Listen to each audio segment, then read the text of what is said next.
The DNA report sits on Judge Monica Reeves' desk. It proves Mason Logan is innocent. The prison transfer happens in 90 minutes. After that, he disappears into federal custody. No appeals, no second chances. Monica put Mason Logan away 8 years ago. Armed robbery, 3 eyewitnesses, a confession she now knows was coerced. He was 22 then, he's 30 now. 8 years of his life gone because she believed the prosecution, because she trusted the system, because she never questioned whether the police might lie. The DNA evidence doesn't just free Mason, it implicates Detective Ray Holbrook. Fabricated evidence, witness tampering, a confession beaten out of a scared kid in an interrogation room with no cameras.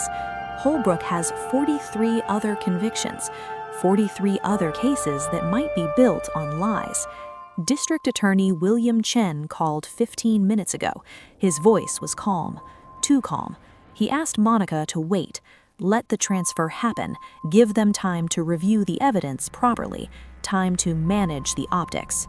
Time to figure out how to spin this so the entire justice system doesn't look corrupt. Monica knows what that means. Bury it.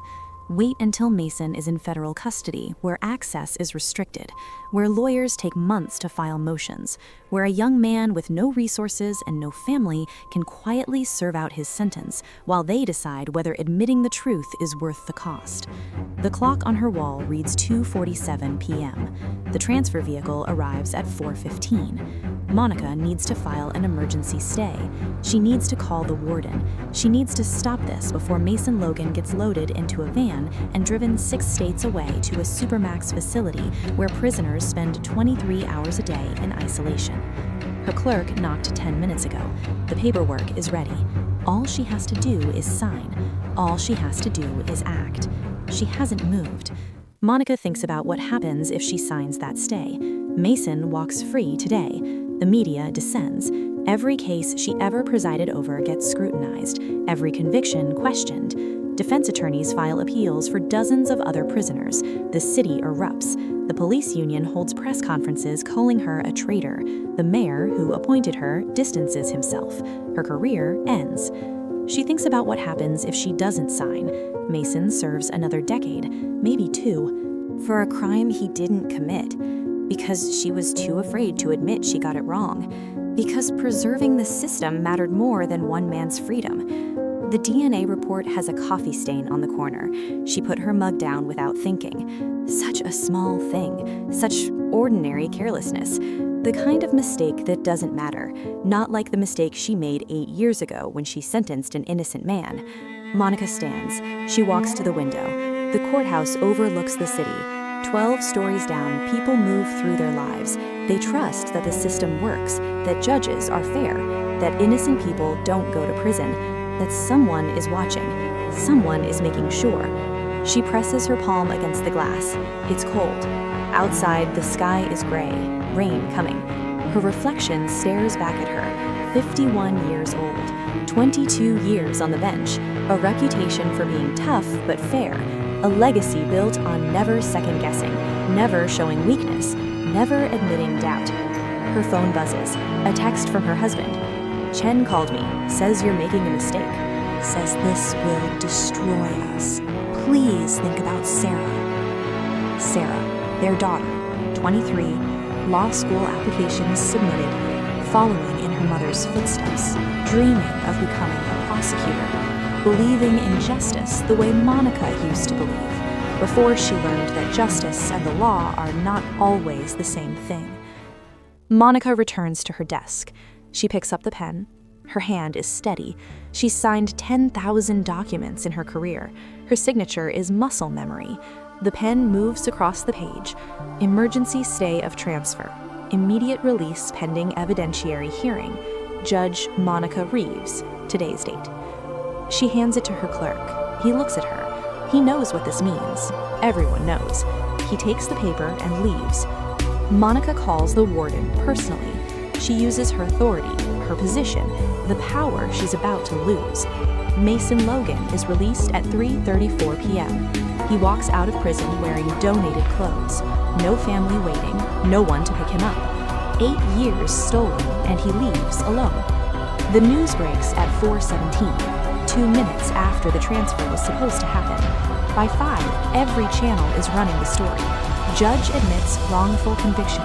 Questions raised about dozens of cases. Police union demands investigation into judicial overreach. The mayor's office releases a statement expressing concern about proper procedure. No mention of an innocent man finally freed. Monica's phone rings constantly. She doesn't answer. Her husband sends one more text. Sarah's application was flagged. Harvard wants to wait. They're concerned about association. What have you done? 3 weeks later, Monica receives a formal request to resign. It's phrased as an opportunity, early retirement, full pension, a chance to leave with dignity before the ethics investigation concludes, before more cases are overturned, before the full scope of what she's uncovered tears apart everything she spent her life building. She hasn't decided yet. Mason Logan sent a letter. 4 sentences. "Thank you. I didn't think anyone would listen. I lost 8 years, but you gave me the rest of my life. That matters."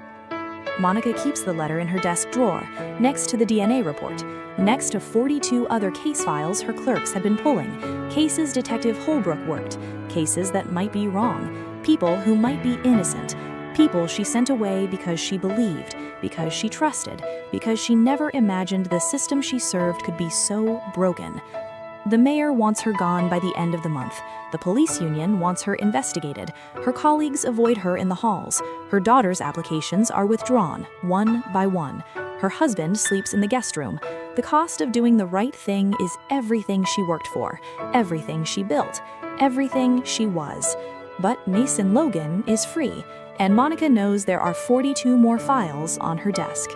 42 more people who might be innocent, who might be waiting for someone to care enough to look, to question, to admit that the system isn't perfect, that judges make mistakes, that justice sometimes requires destroying everything you've built to save one person you've wronged. She opens the next file. Her hand is steady. She begins to read. Outside her window, the city continues. People trust the system. They believe someone is watching. Someone is making sure. Monica knows the truth. Someone has to be willing to pay the price. Someone has to choose the person over the position, the truth over the career, the right thing over the easy thing, even when it costs everything, especially then.